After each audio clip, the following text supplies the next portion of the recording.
अगर मैं बात करूं कि सबसे कम समय में बनने वाला जो ऑब्जेक्टिव होते हैं वो इसी चैप्टर से होते हैं, कोऑर्डिनेट ज्योमेट्री। ठीक है, तो जैसा कि आप देख पा रहे हैं क्लास 10th और गणित के जो है मोस्ट इंपोर्टेंट ऑब्जेक्टिव क्वेश्चन है, और वो है हमारे किसका, कोऑर्डिनेट ज्योमेट्री का, नियामक या फिर जो है निर्देशांक ज्यामिति का। यहाँ पर जो है मतलब कि टॉप ही क्वेश्चन लिए हैं। ठीक है, और ये सारे प्रश्न जो है परीक्षा में या तो आ गए हैं या फिर जो है इस बार आने वाले हैं। तो यहाँ पर जो है कह रखा कि मूल बिंदु जो होते हैं उसका निर्देशांक या फिर जो है नियामक क्या होता है ये बताना है आपको। मूल बिंदु के नियामक क्या होते हैं, तो जैसा कि हम जानते हैं कि दो अक्ष एक दूसरे को काटते हैं जहां पे, उसको हम लोग बोलते हैं मूल बिंदु, और इसका जो नियामक होता है वो होता है 0 0। मतलब मूल बिंदु के जो निर्देशांक होंगे, कोऑर्डिनेट्स होंगे, वो क्या होंगे हमारे 0 0। अगला है क्या कि एक्स अक्ष पर, इसका जो क्वेश्चन होता है ना, जितने भी क्वेश्चन अगर ऑब्जेक्टिव, थोड़ा सा ध्यान से पढ़ने की जरूरत होती है, और अगर आप ध्यान से पढ़ लिए तो वहीं पे जो है इसका आंसर भी आपको जो है मिल जाएगा। एक्स अक्ष पर किसी बिंदु y, ठीक है, एक्स अक्ष पर अगर कोई एक्सिस है, मान लेते हैं ये, और इस पे अगर हम कहें कि y का मान क्या होगा, y का निर्देशांक क्या होगा, तो हम जानते हैं कि x अक्ष पर जो है y नियामक क्या होगा 0, और y एक्सिस पर जो होता है वो x का वैल्यू 0 हो जाता है, बस हो गया। तो वही तो यहाँ पे कहा कि x अक्ष पर जो है किसी बिंदु y का निर्देशांक क्या होगा, तो y का मान क्या होगा 0 होगा। उसी तरह अगर हम y पे लें, x का मान क्या होगा 0 हो जाएगा। ठीक है, एक से दोनों कवर कर लीजिएगा। अब यहाँ पे जो है एक बिंदु दे रखा है 6 और 10, कह रहा है क्या कि इसका कोटि क्या है, तो यहाँ पे एक बिंदु जो लिखा जाता है नियामक ज्यामिति में x और y के फॉर्म में।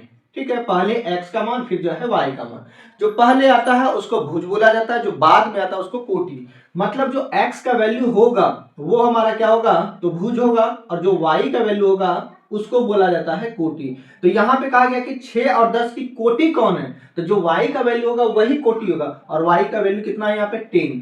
तो यहाँ पे आ गया हमारा ऑप्शन नंबर सेकंड। बस थोड़ा सा समझिए, ध्यान से क्वेश्चन को पढ़िए और उसके बाद टिक जो है लगाते चलिए, इसमें कोई लंबा चौड़ा जो है कैलकुलेशन नहीं रहता है। अगला है क्या, आपको चिन्ह को लेकर के अगर आपसे पूछ दिया जाए कोई पॉइंट दे करके कि बताइए कि ये पॉइंट जो है किस निर्देशांक का है या फिर जो है किस पाद का है।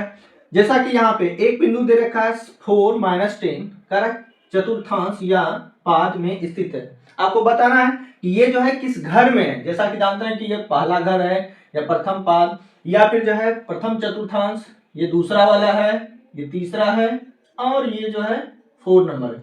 अब आपको बताना है पॉइंट देख के कि ये जो है किस घर का पॉइंट है, ये वाला जो है किस घर का पॉइंट है। तो यहाँ पे पॉइंट तो अपने जगह रहने दीजिए, इसका माइनस जो मतलब कि साइन जो होता है उसको देख करके जो है हम लोग ये अंदाजा लगाते हैं और चिन्ह लगाते हैं कि ये किस घर का जो है पॉइंट होगा। सारा निर्भर है किस पे, इसके चिन्ह पे, कि चिन्ह कैसा है। तो इसमें हम जानते हैं कि फर्स्ट घर का जो होता है वो दोनों प्लस होता है, पहला घर में माइनस और प्लस। अब देखिए पहला के जस्ट सामने में कौन है, तीसरा, तो ये दोनों प्लस तो ये दोनों माइनस। ठीक है, और ये देखिए माइनस प्लस तो इसका हो जाता है प्लस माइनस।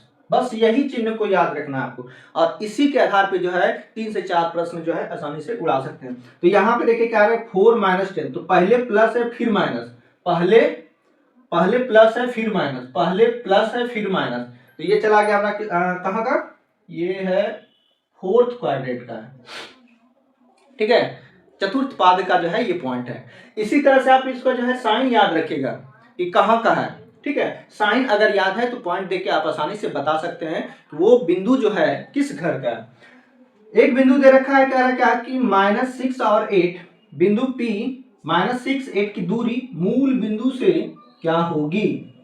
ठीक है, अब यहाँ पे देखिए अगर दो बिंदु की चर्चा हो और उन दोनों बिंदुओं में से एक बिंदु अगर मूल बिंदु है, ठीक है, तब वैसी स्थिति में जो है, क्योंकि हम जानते हैं कि मूल बिंदु का नियामक होता है 0 0, तो वैसी स्थिति में जो पॉइंट दिया गया है उसी का स्क्वायर करके स्क्वायर रूट निकाल लीजिए। 6 का हो गया, -6 का होगा 36, 8 का होगा 64, दोनों को जोड़ेंगे तो 100 होगा।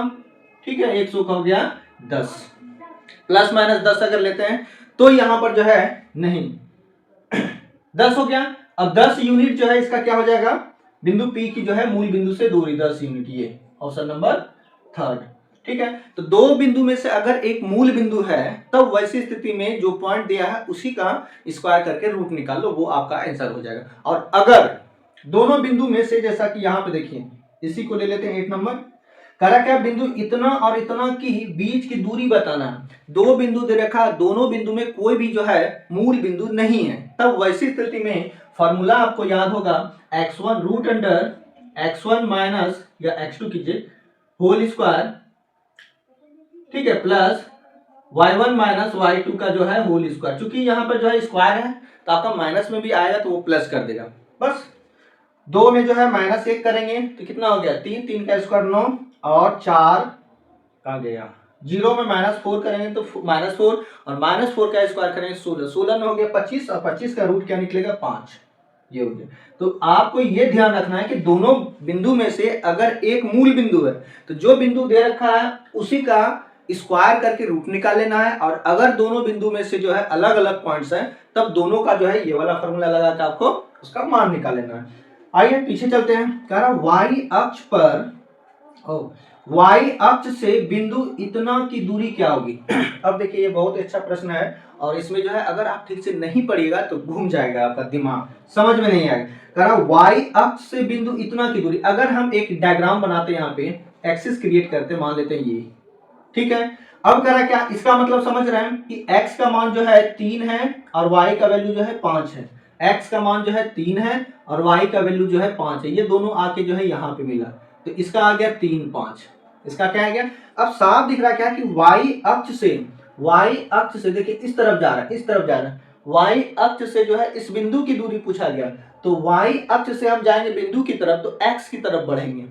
y अक्ष से अगर हम बढ़ेंगे कहाँ, x की तरफ, तो वैसी स्थिति में जो x का वैल्यू होगा वही होगा y अक्ष से उस बिंदु की दूरी, तो इसका कितना हो जाएगा 3।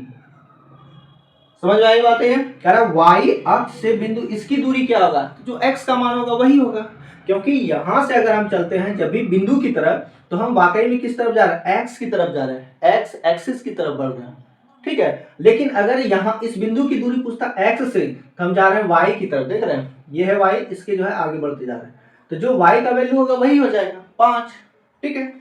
कर बिंदु में इतना और इतना दोनों अवस्थित है, ऑप्शन देखिए इसका, x अक्ष पर y अक्ष पर x अक्ष के दोनों ओर या फिर जो है x अक्ष के एक ओर। तो यहाँ पे अगर इस पॉइंट को पहले दर्शाते हैं, इसको बनाना नहीं है, इसको बनाना नहीं है, इसको करना क्या है, ये देखिए जैसे कि मान लेते हैं एक एक्सिस है ये, और अगर इस दोनों पॉइंट को, चूंकि ये देखिए दोनों प्लस में है, दोनों प्लस में है तो पहला घर में 3, 2 मान लेते हैं यहाँ का है, और देखिए ये क्या है, ये है क्या कि x का मान माइनस में है, y का मान प्लस में है, x का मान माइनस में, y प्लस में, ये है दूसरा घर में -3, 2, ठीक है, -3, 2। अब साफ दिख रहा क्या है कि ये हमारा जो है x एक्सिस है और ये जो है y एक्सिस है। अब साफ दिख रहा क्या है कि ये दोनों पॉइंट जो है x एक्सिस के एक ही ओर है, ऊपर है, x एक्सिस के जो है अपर साइड में है, दोनों के दोनों पॉइंट, ठीक है। लेकिन अगर y का पूछा जाता तब कहते हैं कि y एक्सिस के जो है दोनों तरफ, एक दायां साइड एक बायां साइड। लेकिन यहाँ पे क्वेश्चन पूछा गया क्या कि बिंदु इतना और इतना कहाँ अवस्थित है, और ऑप्शन जो दे रखा है कह रहा है क्या, x अक्ष पर नहीं है, y अक्ष पर ये भी नहीं है, x अक्ष के एक ओर या फिर जो है x अक्ष के दोनों ओर। तो x अक्ष का ये है और इसके दोनों ओर कब होता है कि एक पॉइंट ऊपर और एक पॉइंट जो है नीचे रहता है, लेकिन ऐसा नहीं है, ये दोनों जो है x अक्ष के ऊपर है, मतलब x अक्ष के एक ओर है ना। ऑप्शन नंबर क्या हो जाएगा, 3rd। तो इस तरह से क्वेश्चन पढ़िए और डायग्राम हल्का फुल्का बना के वहां से जो है निपटा देना है। ये तो हो ही गया 8 नंबर कि बीच की दूरी के लिए बताएं कि दोनों का जो है माइनस कर दीजिए, x एक्सिस वाला whole square plus y axis का माइनस करके होल स्क्वायर रूट निकाल लेना है। x अक्ष पर के किसी बिंदु के निर्देशांक किस रूप में होते हैं। x अक्ष पर किसी बिंदु का जो निर्देशांक होता है वो कैसा होता है, x0, 0x, 0y या फिर y0। तो चूंकि यहाँ पे देखिए पूछा गया x अक्ष पर के किसी बिंदु, हम जानते हैं कि x अक्ष पर किसी बिंदु में जो भी पॉइंट होगा वो y का मान क्या होगा, 0 होगा। x का मान होगा, कुछ भी मान हो सकता है, x का मतलब नहीं है, लेकिन y का जो मान होगा वो क्या होगा, 0 होगा। बस देख लीजिए y का मान 0, y का मान यहाँ पे देखिए 0 है ना। x का मान होगा लेकिन y हमारा क्या होगा, 0 होगा। ये क्योंकि अभी अभी हम बनाए थे यहाँ पे कि x अक्ष पर जो होते हैं वो y नियामक क्या होते हैं, शून्य होता है। तो उसी तरह उसका क्या होगा, बिंदुएं भी लिखी जाएगी। किसी बिंदु P के निर्देशांक ये है 1 2 हो तो 1 को क्या बोलेंगे किसी बिंदु P के निर्देशांक 1 2 हो तो 1 को क्या कहेंगे। ऑप्शन देखते हैं, P का भुज, P की कोटि, P का y नियामक, या फिर जो है इनमें से कोई नहीं।